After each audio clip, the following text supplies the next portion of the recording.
Hi, my name is Gina. Welcome back to my channel. I am a Tropical Vedic Astrologer and I practice cartology and I use the whole sign, whole house system. I also love talking about personal development and esoteric knowledge. So if this is your jam, smash that like button. Today, I will be addressing the sun sign stereotypes once and for all.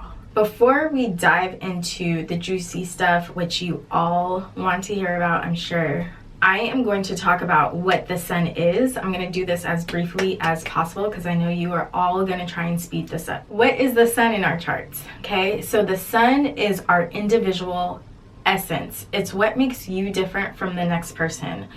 The sun is this masculine energy that we have in us because we all have the masculine and the feminine energies within us. So it's the more masculine parts of ourselves, is the parts of ourselves that does something in the world. It's action oriented. It is doing something. So we can see someone's kind of path in life, what kind of career they're going to be drawn to, or what, is natural to them. By looking at someone's sun in their chart. So it is one of the most important planets in our charts. So we want a really good sun. We want to shine because that is what the sun does. And it's our soul, it's our dharma, it's our path. In the Gita, my teacher references this quote a lot of times. It's better to follow your own dharma and do it poorly than to follow someone else's dharma and do it perfectly. It's something like that. I'm gonna put the quote here, but that is how important it is. Your sun can be afflicted in different ways. One way it can be afflicted is if it's conjunct or aspected by Saturn, because they're enemies in Vedic astrology, and also if it's conjunct Ketu, which is the south node of the moon, and perhaps some other planets as well, or if it's conjunct Rahu, that can give some confusion about what way to go in terms of your career. If we have an afflicted sun somehow in our charts, is we can gravitate towards a career that isn't us, that isn't truly inspiring who we are in this life. It's not, who we are. So we find a lot of disappointments when it comes to work because it's not who we are. Another example could be we could be confused. We could be, the reason why we go into that is because we're confused about what we should be doing. Other people know what they should be doing, but they're like, being an artist doesn't make that much money. The sun is a very creative planet. It can create something out of nothing. If every single person knew what their sun was and knew how to shine in this world, I think so many people would be happier. Don't you? Like if everyone was doing what they were doing and they weren't doing the work or the job they were doing out of fear or out of a limited mindset, and they were just like, I want to create this thing or this business, or I want to do this thing because it's what I want to do. It's what I can't stop thinking about. The sun is consistent, right? So we always know the path of the sun. Whereas Mars is very, it has its own path. It's kind of erratic. But the sun has this continuous path. We always know the path of the sun. And so the sun is consistent. And so if, usually it's the sun is who we are. It is who we are. So if you were a writer, there's going to be usually some indications as a child that you're a writer. That's the cool thing about it. Or if you're a healer, there's some indications that you're a healer or a teacher. It's these things that kind of follow us throughout our lives. It's usually not something we wake up and, we're 80 years old and we're like, oh yeah, I am a athletic trainer. It's usually it's something that was us our whole lives. It's just what we are. It's what we do. The sun also represents our inspiration. What inspires us in life? What is our vision, our long-term goals? All of that is the sun. And if you want to know more about this topic, because I did write a blog on it, and I'm not sure if everything that I'm talking about today is answering all the questions, but I do have blogs, I do write them, and I'll have the blog link below. Check it out. Before I dive into each of the signs, I do want to provide a disclaimer. You might hear me talking about exalted signs or debilitated signs. Each planet has an exaltation point. It's the place where it's the sign where that planet is performing its best. You know, it's where it's most comfortable, even more so than its own sign. And it's just where it shines. It's exuding its best performance. It's awake and ready to do the thing, right? So the sun is exalted in the sign of Aries. Okay, it's not exalted in Leo, even though it does extremely well in Leo. It's exalted in Aries. And then the sun is debilitated in Libra. It doesn't mean that a person who has their sun in Libra, is not going to be successful. And it doesn't mean that a person who has their sun in Aries is going to be super successful. No, it doesn't mean that.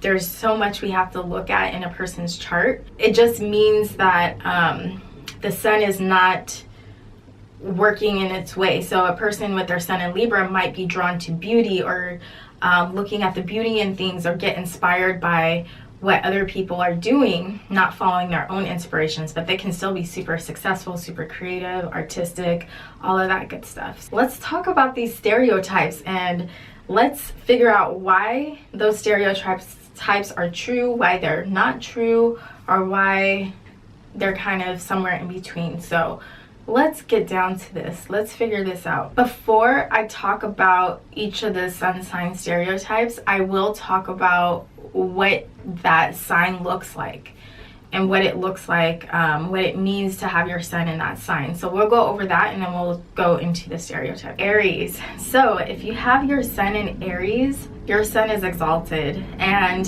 that means that your sun is working pretty well. We want to look at the planet that rules Aries. So Mars rules over Aries. Mars is the general, it's the fighter, it's action oriented, it's about getting things done. And the sun does really well in Aries because the sun is the king. It tells, Mars, I need you to do this. So a person with their sun in Aries, they can be problem solvers.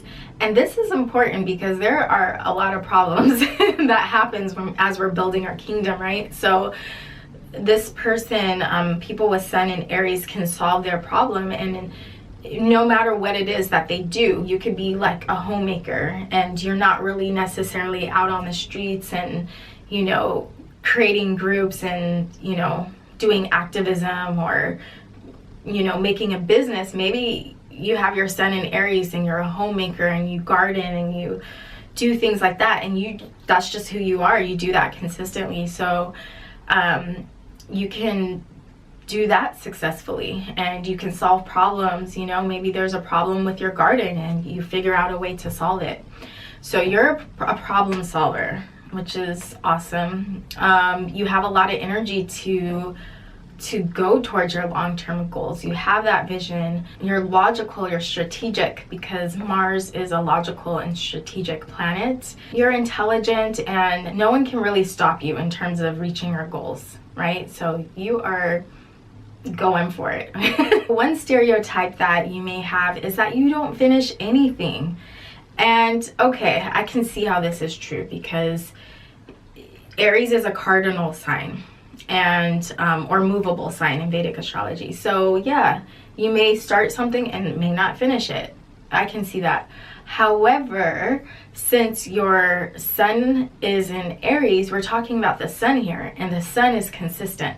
So what you can do is you're good at initiating things. You're good at like, oh, okay, I need to start this new project within my kingdom. So it's not necessarily you changing things or changing careers and all of that necessarily, unless you have an afflicted sun. But if your sun is solid, you could just be open to integrating new things into your business, new projects. You have a lot of new ideas and inspiration in terms of making your projects even better. Stereotype number 2, Aries people cannot shut up. So this may be true. I see where they're coming from with this. The planet Mercury never travels too far away from the sun. What can happen is that people with their sun in Aries, 1/3 of them may have their Mercury in the sign of Aries, because the sun and Aries and Mercury are always, you know, close to each other. So Mercury and Aries people in general can be very talkative, unless there's something else going on with their Mercury. In general, they're very talkative. And so this could be why a lot of people think that Aries people talk a lot, is because maybe 1/3 of y'all have your Mercury in Aries, so that could be why. So Taurus is ruled by Venus, and Venus is the planet of beauty, of pleasure, of harmony, of worldly comforts, right? So Taurus is an earth sign, and it's very earthy. And it's about getting your needs met on earth so that you can have fulfillment in this world, this world. And it's about finding value. What is valuable to you, right? So a lot of people with their sun in Taurus may really want to find value in what they're doing. They can find inspiration in what others are doing as well. They can just be inspired by, like, wow, what you're doing is so beautiful. I want to do that. They can, you know, find beauty in relationships. They can be relationship centered, and they can see the worth in other people very well and say, like, oh, you would be worthy in my kingdom. I can see some of your skills, how that might help me out in my kingdom. So they can be really good at seeing other people's worth. The first stereotype is that I hear that Taurus people are boring.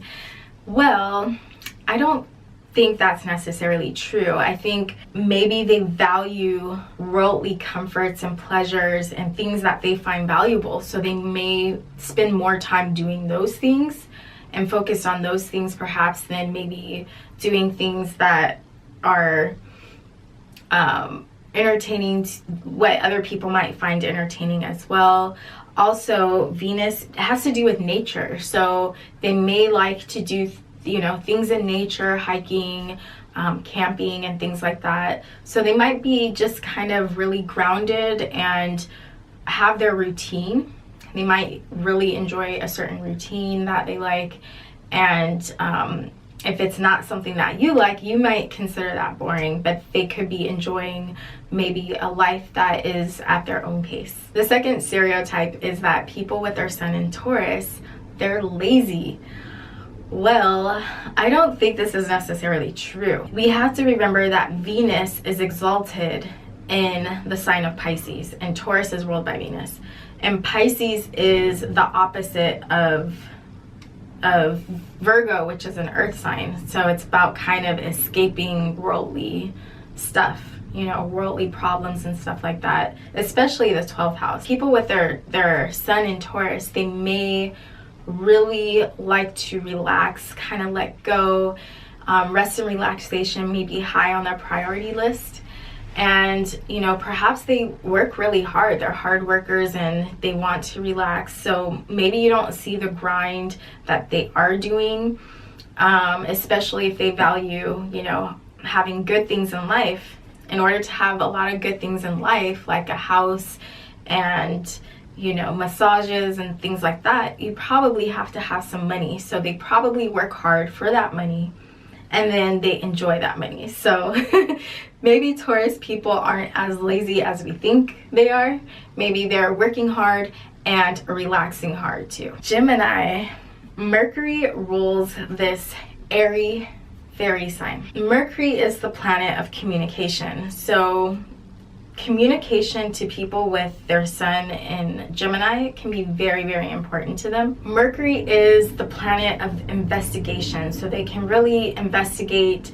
They can be very curious people, And Mercury is also a fun planet. So Geminis can be known for their fun. They don't mind in general experimenting, trying new things.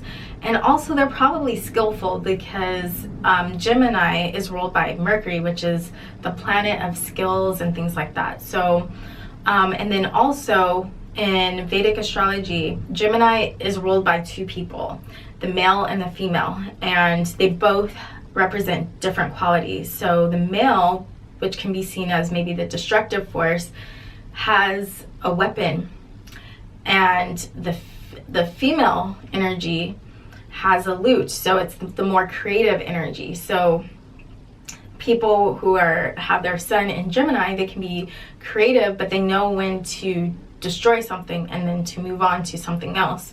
So it's this dualistic sign. You know, there's two ways about them. The purpose of having their sun sign in Gemini is they're able to harness their abilities and the different energies that they have in whatever they're doing. So as they're building their kingdom, they know they can, using their intellect, they can, know when to create something and when it should be destroyed. Stereotype number 1. You probably know what I'm gonna say. You've probably really heard this one before. So Geminis are two-faced. No, I don't think they're necessarily two-faced. And you got to look at their whole chart for this, because there are a lot of Geminis who aren't two-faced. But I think, like I said, they have that dualistic part of them. They have that male and female energy, but then they also have Mercury is Vishnu, which is the manifestation of God in all things. So Gemini can really embody being able to really morph into these different things. And Gemini is a dual sign. It's a mutable sign, but it's also like cardinal and fixed at the same time. So there's two parts to Gemini. A person with this can be changeable depending on, what social situations they find themselves in. And that is actually a good thing, to be able to change and adapt depending on what is in front of them. They can be so connected to this universal experience without even knowing it, that they can just kind of change things up. Stereotype number 2, Geminis overthink.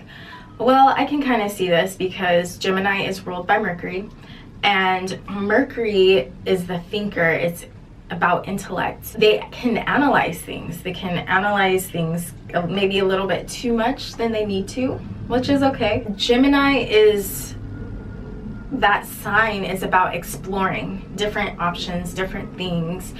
And so they can be possibly aware of different options and possibilities that, it can be, they can overthink things because they're like, well, this is a possibility, but this is also a possibility, and that is too. So there can be just a lot of overthinking. Plus, like I said, it's an air sign, so they can be in their head a lot. Sun in Cancer. Cancer is ruled by the moon, and the moon represents the mother or mother figure, our emotions, getting our needs met, getting nurtured, and the way we need to get nurtured, and just kind of like this inner fulfillment.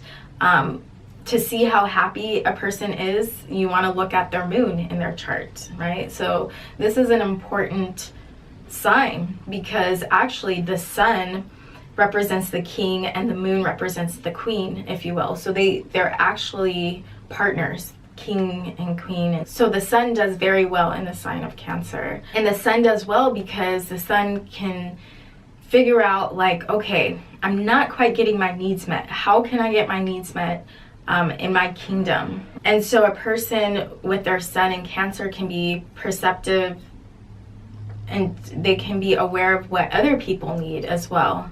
And maybe maybe you would be good at working for me, right? Or maybe I would be good working for your company. I can add this to your company. So they may be more aware of emotional needs. If you have employees and your sun is in Cancer, you can make a great leader because you are more sensitive to what they may need or what they want. So you kind of lead by what is good for them, you know, not necessarily what is good for me or what is good for the business. And you can probably adapt a little bit more. The sun isn't really adaptable, but you can adapt probably a little bit more so that you can get your needs met, and so that your long-term goals can flourish. Stereotype number 1, Cancers are emotional wrecks.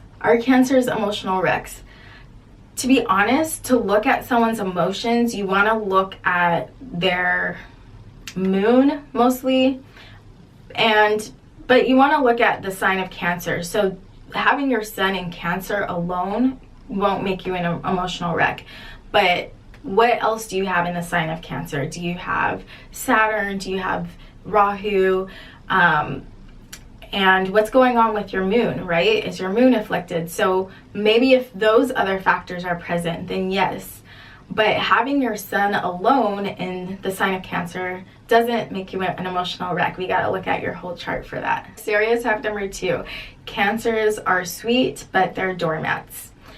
Well, I don't think this is true. I think that people with their sun in Cancer, because the sun represents our leadership, really. And so to see how a person leads, we want to look at the sun. And a person who's a doormat is just not really sticking up for what they want. They just kind of let people walk all over them, basically. So I think a person with their sun in Cancer, they can, in general, are in tune with what they want and their needs, and they might say things in a more gentler way or a more nurturing way or caring way, but I don't think they're doormats. I think they are more attuned to what they need and they can express it unless there's some other afflictions going on in their charts. Leo. So if you have your sun in Leo, this means that the sun is in its own sign, because Leo is ruled by the sun, so it's very comfortable there. It does extremely well there, unless there's some other afflictions going on with the sun. The sun is very confident in Leo. So a person, you know, if they know what their long-term goals are, they can express themselves, that inspiration flows through them more readily, and they can confidently go out there and do it. And that's another thing with the sun. The sun is confident and does what it does because it's doing what it should be doing. So a person with this can more readily just do what they are, basically, and they're creative people. You know, if you have your sun in Leo, you're probably really creative and self-expressive, and you can express yourself in a way that is uniquely you. And you can be proud of what you do. You can be proud of things that you create. Stereotype number 1, Leos are validation seekers. A person with their sun in Leo can feel like there's something important about them. And it's important, they feel important because the way people respond to them, and they might, you know, be great leaders. Are they validation seekers? Well, again, we want to look at their whole chart. So if their sun is afflicted, instead of being a confident person, they might be arrogant, or they might try to compensate by putting others down so they can feel better and like, look how great I am, right? But that's not what a leader is. A true leader is a person who, you know, inspires other people, and they lead by example. A person with a really strong sun in Leo understands that, yes, there is something special about me, there's something unique about me, and I can shine in the world. But they also know that there's something special and unique about each and every person. And so while they're cultivating their own uniqueness, their own creativity, they're also recognizing that in other people, and they're not trying to bring other people down. Stereotype number 2, Leos are arrogant. I don't think this is true unless there's some afflictions in their charts with their sun, and possibly something else, but mainly their sun. If there's afflictions with their sun, then yes, they may be arrogant, but having your sun in Leo by itself, that does not make a person arrogant. They can be very creative and inspired, and they can really shine in a way, and they can have confidence. And it can be a confidence that maybe we're not used to seeing other people do, so maybe it can come off as arrogant at times. I think, you know, the sun by itself is a very noble planet, and it does things to make the world a better place. So a person with a very strong sun is here to make the world a better place. So they might be just goal oriented and just really focused on whatever it is that they do. And so they might be focused, narrowly focused, but it's not an arrogance. It shouldn't be an arrogance. It should be a noble quality. It should be, you know, I'm doing this because this is something I believe in. This is who I am, and this can make the world a better place somehow. That's kind of the energy it should give. Virgo is ruled by Mercury, and Mercury is the planet that is extremely intelligent, and this is an earth sign as well. So you can have a lot of intelligence when it comes to the real world, the world as it is, right? And so Mercury is about perfection. It's actually the planet that's closest to the sun. So the sun is, you know, essentially perfect. It's God. And so Mercury is known to be that planet that's exceptional, that's all about perfection and things like that. So people with their sun in Virgo can be perfectionists and detail oriented and good at organizing and things like that. Stereotype number 1, Virgos are picky. Well, it could be that they're picky, and but I prefer the word selective when talking about this. This sign corresponds to the intestines, actually, and the intestines are responsible for getting rid of things that are not providing nutrients to the body. And so that's kind of what Virgos do. They're selective. They select things that, you know, what is going to be helpful and what's not going to be helpful to my kingdom, to my long-term goals. So they can be selective in that way. Stereotype number 2, Virgos are perfectionists. They want things to be perfect. Mercury is the closest planet to the sun, and it's all about greatness. So Virgo can strive for greatness, people with their sun in Virgo. So they can be perfectionists. They can know, you know, maybe aware of like, hey, this is what's going to make my kingdom perfect or better. And they can probably want things to be exceptional in their kingdom because they're aware of what perfection looks like because it's so close to the sun.